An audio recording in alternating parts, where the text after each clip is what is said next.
Magandang hapon po sa ating lahat. Ito po muli ang inyong lingkod, Undersecretary Penelope Belmonte ng National Anti-Poverty Commission para sa isa na namang segment ng ating Kalingang Napsi.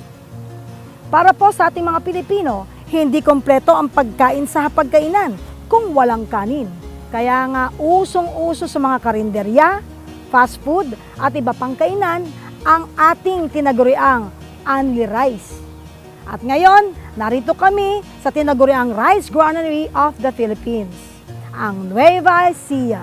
Simula pa noong 1920s, ang Nueva Ecija ang nagtatala ng pinakamaraming aning palay sa buong Pilipinas. Ito rin ang kabisera ng probinsya, kaya nga po tinawag at pinangalanang Palayan. At bilang pagkilala sa kontribusyon ng probinsya sa pagsasaka ay maituturing na pinakamahalagang produktong agrikultural ito sa bansa. Ang ating mga magsasaka sa Nueva Ecija at iba pang parte ng ating bansa ay maituturing nating mga frontliners ngayong panahon ng pandemya.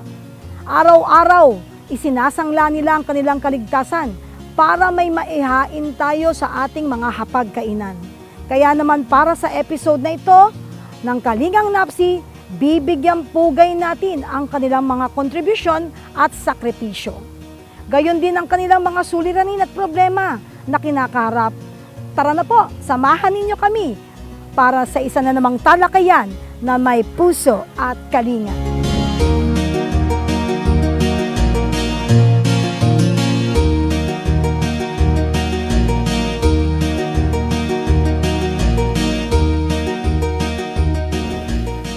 Magandang umaga po sa ating lahat. Ako po ay si Lito Isguera ng Barangay Tayabo, San Jose City, Nueva Ecija.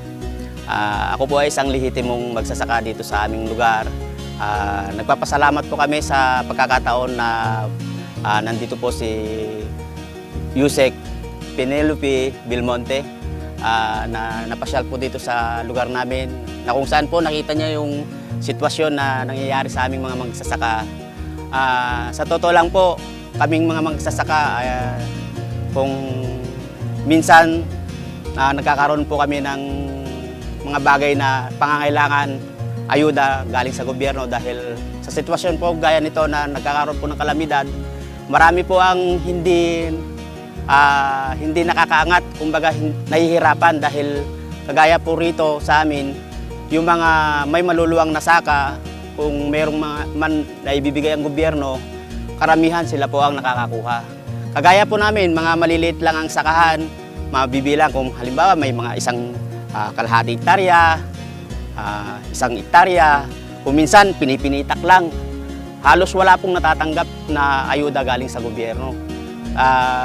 Isa po yun sa mga ninanais ng bawat isa, na sana pagka yung mga panahong ganito, hindi na dapat pinipili pa ng kung sino. Kasi po kung minsan, kagustuhan din ng mga opisyalis natin na mabigyan lahat, dahil nga sa limitasyon ng mga naibibigay ng gobyerno, paano po kaming mga maliliit talaga. Walang naaabot, walang nakararating sa amin. Ang hiling po namin sa gobyerno na sana na matulungan kami sa problema namin, hindi man sa ganitong kalamidad, gaya po kung minsan sa panahon ng anihan, gaya po nangyayari sa palay namin, 4 na buwan po namin pinaghihirapan para maibigay kaming pagkain ng mga Pilipino, kapwa namin Pilipino. Pero wala po kaming kinikita. Kami nga kung minsan, kami halos walang maisaing. Dahil yung kinikita namin, naibibigay lang pambayad sa mga inutangan namin. Sana po asahan po namin, lalo na sa ating Pangulo, na mabigyan po kami ng pansin. Ako po si Orlando Isguera ng Barangay Tayabo, San Jose City. Nagpapasalamat po ako kay Yusek Penelope Belmonte at sila po ay nadako dito sa aming lugar na sa panahon pong oras na ito pong lugar namin ay binabaha. Isa pong kahilingan sana kung maaari na halos taon-taon po dito sa lugar namin na binabaha po kami. Gawa po ng ang drainage po namin dito sa Barangay Tayabo na nasa sakupan ng aming kanal o irrigation ay maliit na po yung drainage namin. Kaya kikiusap po sana ako na kung maaari po kami po ay matulungan ang pamunuan po ng ating mahal na Pangulo at makarating po ang aming karaingan sa inyo. Unang-una, gaya po mga fertilizer o kaya yung po mga makinarya. Unang-una po yan. Kasi po, ang amin ditong ginagamit ay mga maliliit lang na hand tractor. Kaya kung maaari po sana, mabigyan kami ng ayuda ng ating gobyerno ng mga farm machineries.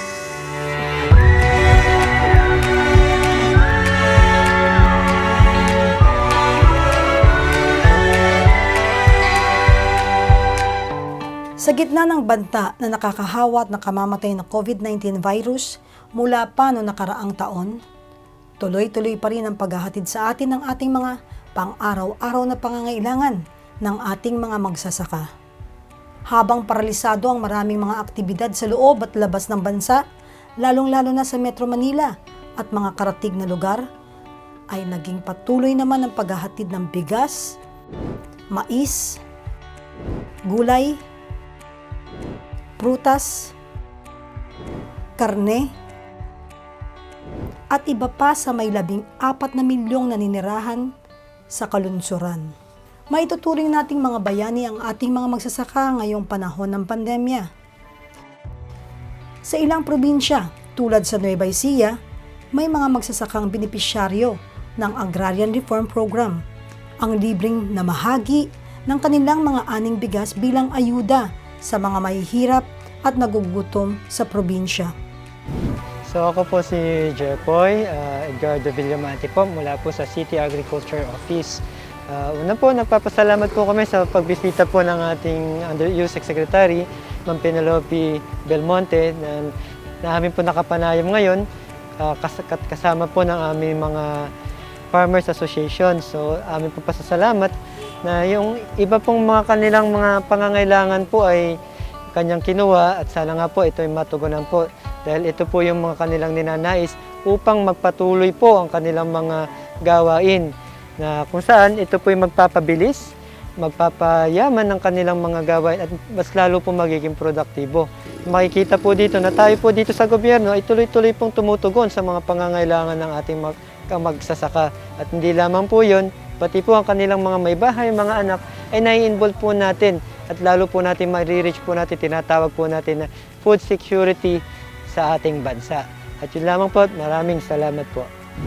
Maraming salamat po sa pagdating ng aming USEC na si Madam Penelope Belmonte para po makadaw pang palad namin, para po sa aming mga hinaing ay masabi namin at matugunan po nila dahil sa aming pong mga pangangailangan, kami po ay nakipag-ugnayan sa kanya na sana po matugunan niya ang aming mga pangangailangan gamit po sa bukirin, kagaya po ng harvester, 4-wheel tractor, ng tiller machine, ng shallow tube well, ang solar pump po na pampatubig. At sa pagkipag-ugnayan po namin sa kanya ay sadyang binigyan niya po kami ng malaking pag-asa para ang lahat po ng hinaing at karaingan namin ay aming makamtan. Nagpapasalamat din kami kay Ma'am Pine Belmonte bilang isang nag-abot sa amin na dito pumunta sa Agricultural Office ng Malasin at sana ibigay niya sa amin ng mga ating mga kailangan namin.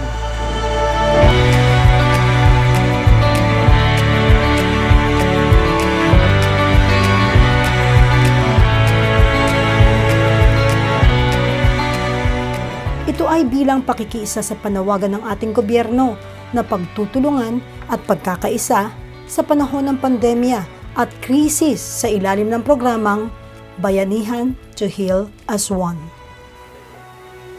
Magandang hapon po sa inyong lahat. Narito po tayo ngayon sa Don Bosco Organic Agriculture Demo Farm. Nagpapasalamat po ako sa bumisita sa amin ngayon, lalo na po si USEC Penelope Belmonte. Gayon din po ang Kalingang NAPSI na narito po ngayon upang makita po yung aming munting demo farm. Maliit lang po ang konsepto nitong demo farm na ito kasi gusto namin at binabalak namin na magkaroon ng makikita yung mga tao, especially the young ones, upang makita nila kung ano na maaaring mangyari sa kanilang maliliit na lupa o kaya lugar sa kanilang tahanan at maaari nilang magaya ito. Kaya this is a kind of model farm para sa kanila sa organikong pagsasaka. Ang mga partners namin ay nasa mga barangay, mga women's group, mga magsasaka, mga farmers na may gulang na. Pero ito yung pagkakataon para sa kanila upang sa ganun makita nila na may kinabukasan tayo dito sa pagsasaka. At kakaiba ang makikita nila dahil ito'y lubos na makakatulong hindi lamang sa kalusugan, sa kalikasan, kundi sa pagtatatag ng kanilang pamilya. Nangangarap kami na sana makatustos ng pag-aaral sa kolehiyo ang maliit na mga endeavor na katulad nito sa kanilang pamilya. At sa tulungan ni Yusek Belmonte at saka ito po yung Kalingang NAPSI, matulungan po sana kami na pagkakataon na upang sa ganon, ito ay maibahagi namin sa kalakang Maynila o kaya sa lungsod o kaya sa ibang mga taong lubos na nangangailangan tungkol dito. Welcome po dito sa amin sa Don Bosco Demo Park.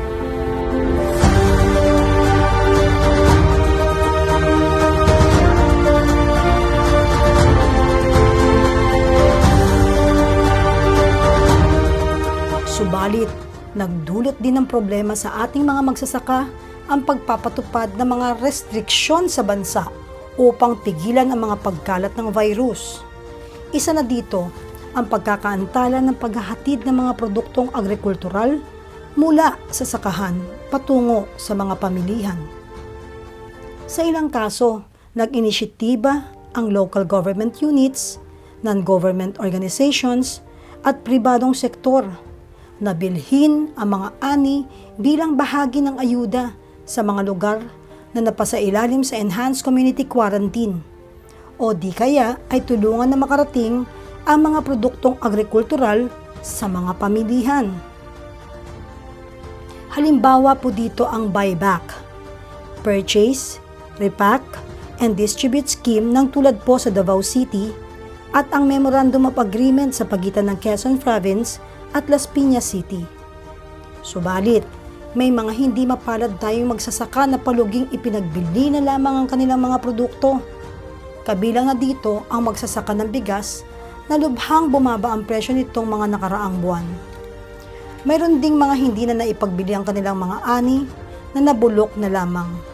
Nakapanghihinayang isipin na sa gitna ng kakulangan sa pagkain ng ilan nating kababayan, partikular ang mga maralitang tagalunsod sa Metro Manila, ay may mga pagkaing nasayang dahil sa kawalan ng pamamaraan upang sila ay makarating sa mga nangangailangan.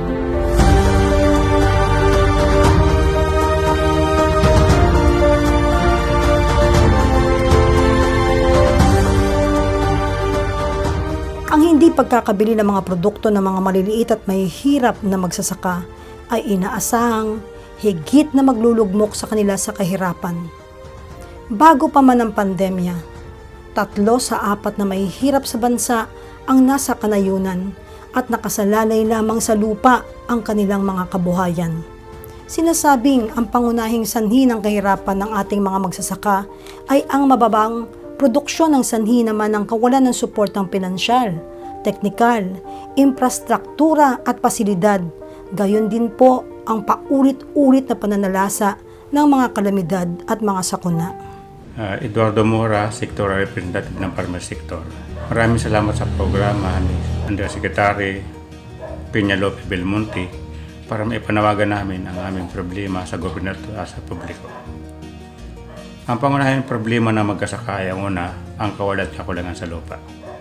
Ang pangalawa, ang binhi at pananim, anumang uri ng banhi, pali at mais, at kakibat itong pampinansang suporta sa pagkasaka.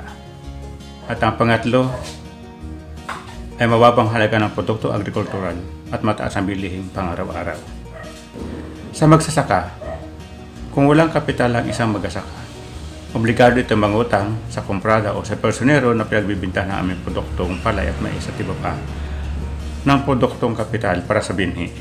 Kung kami mangutang na binhi, obligadong sa kanya kami magbinta ng aming produkto, natali kami at binabarat kami sa mababang halaga ng produktong aming ibinibinta. Umani man kami ng aming produkto, gulay, mais at iba pa. Dahil sa kanila kami nangutang, ay sila magtatakda ng produkto at kadalasan napakababa. Isang kilong palay, kadalasan ay 40 pesos. Isang kilong mais, kadalasan 11 to 12 pesos. At mga gulay, mababa ito. Hindi ito makakasapat sa aming pang-araw-araw ng pangailangan. Ang gasto sa pag-asaka nung kuwintahin ko sa 1 hektarang palayan ay 25,000 pesos. Sa maisan ay 30,000 pesos. So ibig sabihin, kulang at kulang ang aming kinikita kung ang pagbabasihan ay yung dapat kitain ng isang mag-asaka sa agrikultura. Kaya ang aming panawagan sa ating gobyerno, kung di susuportahan ang pag-asaka, tuloy-tuloy kami mababaon sa kahirapan at miserabling kabuhayan sa kanayunan sa ilalim ng pandemya. Andyan ang National Anti-Poverty Commission na handang mag-monitor sa usapin ng pagtulong sa mag-asaka sa kanayunan at kadalasan sa karanasan. Ang nakakatanggap lamang ng tulong mula sa ating pamahalaan ay kung sino malapit sa lokal na leader ng ating gobyerno. At kadalasan kung hindi ka malapit o hindi ka kasama, ay hindi ka mabibigyan at liban pa ron kung malayo sa kanayunan. Kaya nandyan ang National Anti-Poverty Commission, nakapailalim dyan o nakasapi dyan ang 25 pambansang samahan ng mag-asaka na kung dito dadaan ang suporta ng ating gobyerno, ay tiyak na makakatanggap ng tulong ang hindi pa nakakatanggap at tuloy-tuloy na makakatanggap ng tulong ang dati na nakakatanggap. Kaya sa pagtataguyod ng National Anti-Poverty Commission, kami ay nananawagan sa ating gobyerno na tuloy-tuloy na suporta sa aming mga mag-asaka. Ika nga malalim na buntong hininga ng mga mag-asaka sa ilalim ng pandemya. At alam naman natin ang pag-asaka lamang ang makakatugon ng tuloy-tuloy na pangailangan ng kahirapan ng mag-asaka natin sa kanayunan. Upang tulungan naman ang ating mga magsasaka, nagpamahagi ang Department of Agriculture ng cash subsidy sa ilalim ng Rice Farmer Financial Assistance Program at ng financial subsidy to rice farmers. Nagtabi rin ang ating gobyerno ng halos 3 bilyong piso para sa Survival and Recovery Aid Program ng Department of Agriculture Agricultural Credit Policy Council.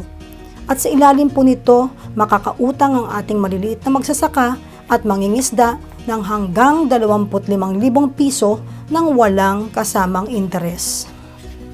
Sa pagkakatuklas ng bakuna laban sa COVID-19 at sa unti-unting pagbuti ng sitwasyon sa loob at labas ng bansa, ay inaasahan ding muli nang may patutupad ng ating gobyerno ang mga naudlot nitong plano, programa at proyekto na naglalayong mapabuti ang kalagayan ng ating mga maliliit at mahihirap na magsasaka at tuluyan na silang maiahon sa kahirapan.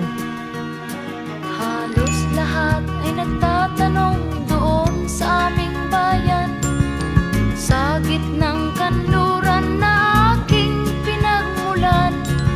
Sila'y nalilito, ba't daw ako nagkaganito? Kung ano ang dahilan, ako lang ang nakakaalam. Kami po sa National Anti-Poverty Commission ay naniniwala na ang agrikultura ay isa sa mga susi upang matiyak ang mabilis na pagbangon ng Pilipinas mula sa pagkakadapa ng dahil sa pandemya. Ito rin ang susi upang sa pagbabalik natin sa normal ay tuluyan ng umangat ang ating ekonomiya at mahanay na ang Pilipinas sa mga mauunlad na bansa.